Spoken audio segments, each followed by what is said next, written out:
Hello, this is P. Francis McNichol. I'm doing a reading for or from House Made of Letters on Shaky Crowns. Basically, a free rhyme I did in my spare time after a very vivid dream I had about a glass house with a sort of a haze and yellowish tint to it. And I was entering it, and everything crackled when I entered the front door. The next morning, I remembered everything, and the feeling I had was an empty house where no one else lived there, and just the memories held in that house from years before. And I distinctively remember the setting sun. I didn't see the sun itself, I saw its rays and eminence coming from the rear of the glass house. And I could see the rooms and everything. It was quite astounding. And so it poured out of me one day. The next, within 3 or 4 hours of a few hours, a couple hours after the dream, not only recording it, but the feelings I had. So it kind of manifested into a free rhyme um, poem, so to speak. And I loved writing it. It just poured out of me, and I did it within an hour or two and made some adjustments with the sentence structure, but the rhymes just kept on coming out. And so even though it's a longer poem, part of it is to be a poem itself and also prose, like a morphing between the two genres, poetry and prose. So here it goes. House made of letters on shaky grounds, free rhyme. Anywhere I roam, I call a piece of metaphor home. A home with great memories and even tertiary contemporaries, our elders living in extravagance, maligning malignants and worried sick to dine on tripe, a mother and druthers and sisters and brothers bother, screaming and smother. Postulate a ring and pawn, drunks drinking till chilled early dawns, and upper floor and roof and sills rotting, bills and plotting, shattered, clothes tattered, Papa yawns. What can be done when he is arrested and tested and then on the run? As a child and mortar, mom's a selfish hoarder, and time has erased the last vestiges of fun. Namesake be maimed, yet guarded by the onlookers of shame.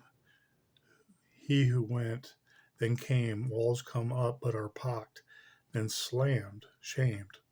Like mice and men, scattered, inhabited, could yell, trying to sell a shack, yet prohibited from chatter.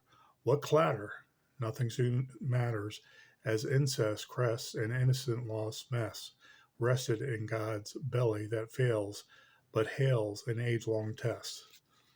This home, a facade, muddy, eroded sod, sifts away, no prize. My oh my, comes to no surprise. Big brother none the wiser, no angel stuck in a rut. Oh boy, all right, despite being a slut. Sisters wince to misters. Termites, frights, everyday fights, sinks the home not upright, with emotional blight, diseased, uptight. But frustrated, all abated, the lines of demarcation and stations were refuted, guilty beings soon berated, in the hollering squalor. $0, most occasions. Penny from heaven, no.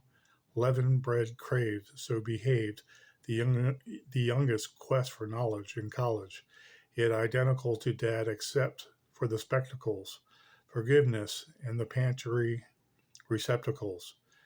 These abominations, family unit mutations, stairs cracked and smacked, falling, bore these bores and whores with uncased doors.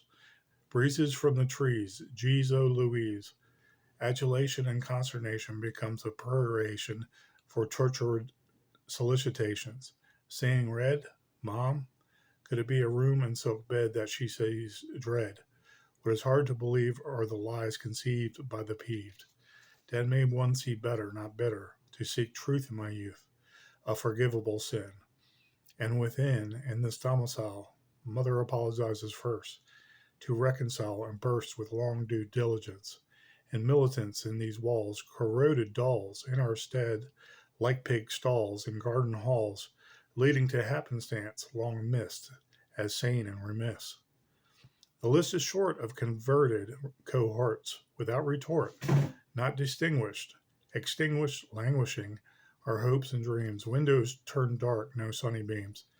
Is money needed, as it seems, when the laughter careens, shattered? Poverty mean?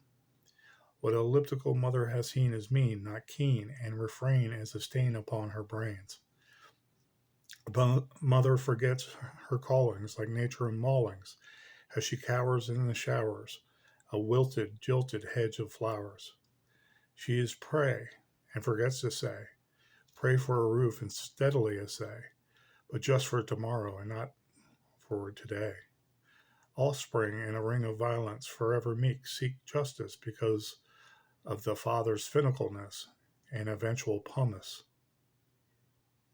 What occurs next is cowardice and devious, brother mischievous and lecherous, inane and delirious.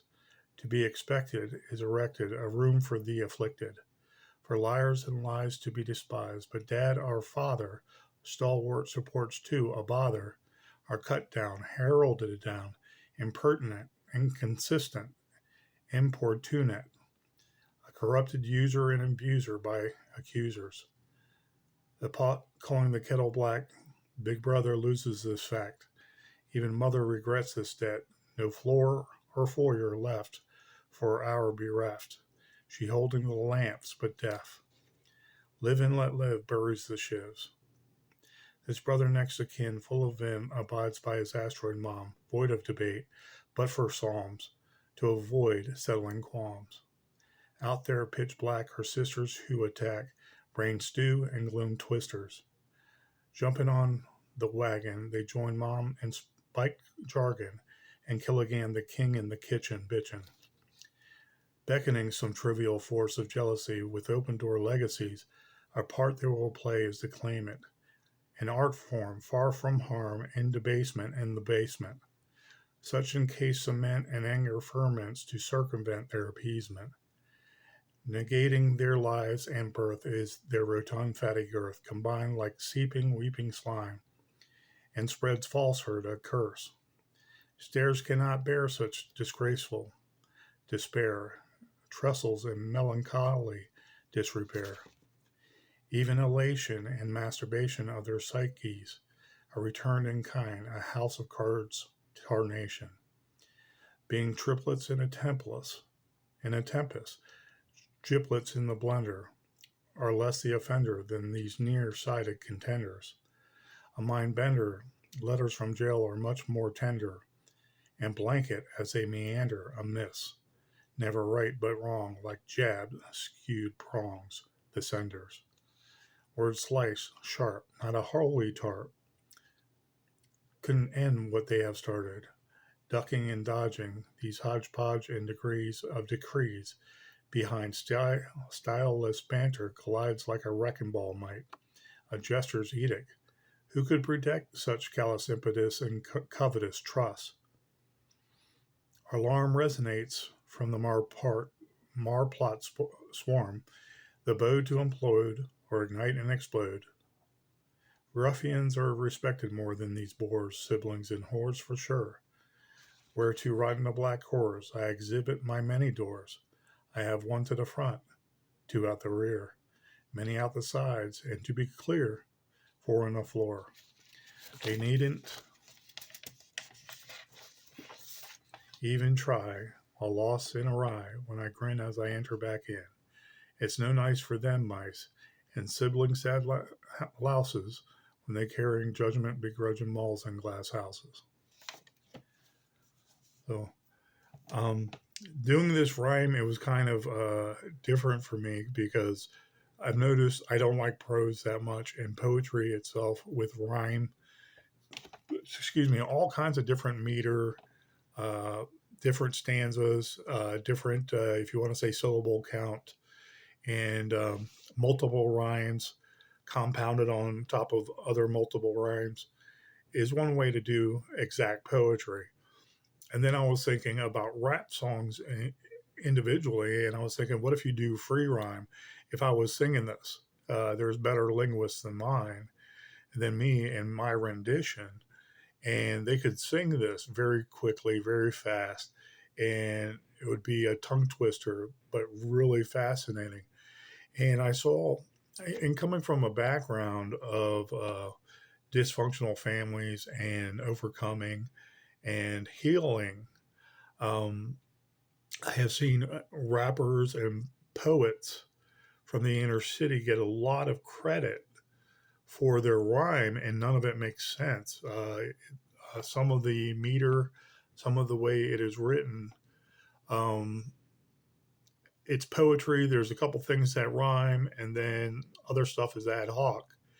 And because of one literary symposium or establishment of some sort likes it and wants to promote a poet from the inner city and make it racialized when it's really not good work. But they get endowments, they get funds, they get all kinds of backing. They might get a book deal. And it's not jealousy. Trust me when I say this.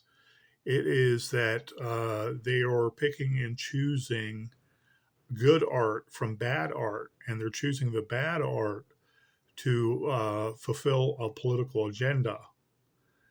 And I was like, you know what? F that. I was raised on rap. I love rap, uh, whether it be from a black man or a black woman. Good rap that rhymes with a good sound. Okay, not all this negative gangster rap crap. It could be about being a gangster. It could be about violence, and it could be about overcoming that violence and being. I don't want to say flowery. That's one of my words for poetry, but doesn't have to be fluffy. It can have a lot of good meaning to it, and with a badass beat, it's like, yeah, that's pretty awesome. And in this day and age, I'm proven factually true when you look at good rap from overseas, especially the Asian communities and Asian countries doing old school rap style. And some of it is gangster, but they're not cussing. They're not trying to be very vile. Okay. They're not trying to act like they're the baddest person on the block that wants to go out there and smoke people, kill people. And I'm reminded also of Vanilla Ice and Ice Baby. And that was a total gangster kind of rap. However, it was perfect poetry and rhyme meter that it made sense and had a cool beat to it. So that's where I kind of draw the line at that kind of music. And I'm thinking about the preferential treatment of minorities with not really a good product. The gangster rap or these inner city Ebonics led, educated people that get a hand up or they get a handout from the liberal establishment of millionaires and billionaires. And they'll never fund a conservative, they'll never help a conservative. So I'm like, wow, I can talk all day in rhyme, and you would be just crazy. And it would make so much sense, and I would sound like a good rapper back, late 1980s, early 1990s. And I don't read the best. I don't speak the best. That's why I write very well, and I practice at it every day. Some rhymes are clearer than others. Some rhymes are smoother than others, and it's a perfected art that I am trying to master. But I know I can do better than 98% of the people out there. I was trained as a literary creative writer to talk for a week in college as part of our, learning how to speak. I don't want to say speak because it was a literary art class my first year in college in Ferrum College. Dr. Grimman had many super cool tasks for us to learn. And after blowing out my ear, I don't speak the best, especially now. And I've always had a louder voice throughout my life, but I could enunciate fairly well before I blew out my eardrum. And I have like 30% hearing here and full hearing here. Not to make excuses for my reading ability, but that's why I cherish writing and being a professional. Well, if you take the racial component out of college nowadays and seeing who's getting funding, if you take the racial component out of the literary arts and the grants funding, okay, from the endowment of the arts, the federal program for grants, there's super quad art establishments that the federal government works with. And they send them the money to give to the person that applied for the grant. And so if you're not backed by that endowment, that organization, and the federal government, let's say you trust the organization, but the federal government says, no, you have to tell this artist what to write or what's acceptable. And we won't give him the funds, and because we don't really trust you, then that's another way they say, no, you're not able to receive that grant fund. But at the same time, these fascist endowment of the arts organizations are receiving money to funnel out to the aspiring artists, and they could be horrible. But because of the color of their skin, or they are female, or what have you, they can be an illegal immigrant writing poetry, and that will supersede anybody else that is more qualified, that has, I want to say, on average, better art, because art is subjective. So I say on average, better art, not just poetry that does not make sense, or it rhymes a couple verses and then a lot of hogwashes in after that doesn't really connect. It's not flowing. Or it's very narcissistic and selfish. And it really portrays an individual's race or pain, suffering as they see it. But there's nothing wrong with them other than the color of their skin or their sex, or having a disability with the English language because it's a second language. But they're doing English art as an ethnic numerical minority, and they get funding. They get free schooling. They get free symposiums and travel paid for, and college retreats to go to for these endowments, these grants. And so the background with this poem, okay, House Made of Letters on Shaky Ground, that was kind of my pushback. That was kind of, if you read it, you'd love it. If you're looking at the paper, okay? And my reading doesn't do it justice. But if you look at it, it's very difficult.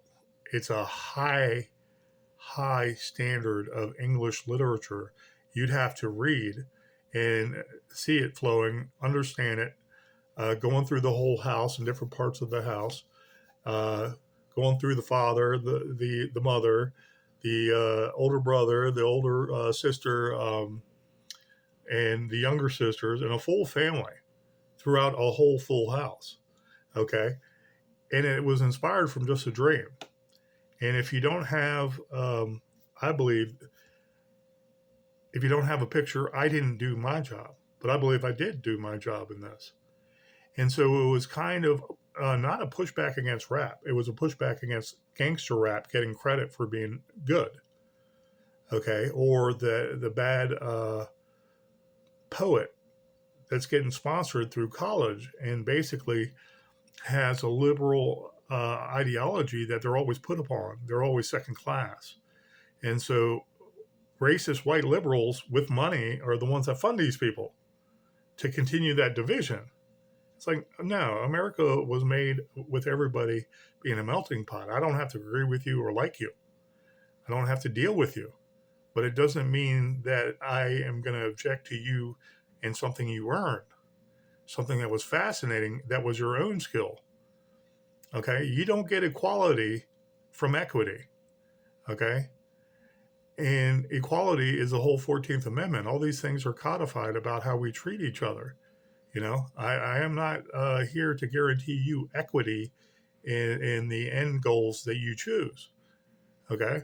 Supposedly, everything we try is supposed to be an equal playing field, equal, meaning everybody has almost the same chance based on their ability. And people forget that. They just think equity is deserved. It's like, no, no, your outcome, you have to put in a lot of hard work and do things right, like studying, educating yourself, going to school for, thousand umpteen years to have that degree say that you're qualified. And you're supposed to be tested before you get that degree, not given it to you because of racism or your location where you live. You live in the inner city, so all of a sudden you elect Democrats that make things easier for you to receive.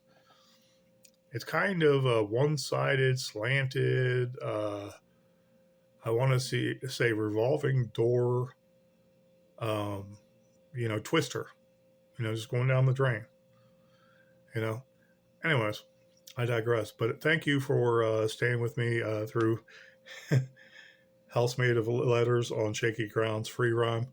Uh, I hope you can stay tuned for more of my poetry. I got a lot more that I'm pulling out from years ago. Some of it has to do with being a police officer, and it's kind of old school rap, but it's more in the stanza and the counted syllable and verse measures that are a little more at you, but make more sense quicker and are not tongue twisters. They're eloquent, but they're from a perspective of the big white oaf working in the bad section of town and always being treated as if he was the pariah. He was the racist. It's like, no, not with, 99% African American or black community that keeps on shooting each other up all night with dead everywhere, every hour of the city's life. That's not my fault. I don't live there. I go there to help people. So why are you treating me like a second class citizen in a shithole? So I do some rap. I do some rap back, so to speak. Anyways, thank you guys. Please have a good evening.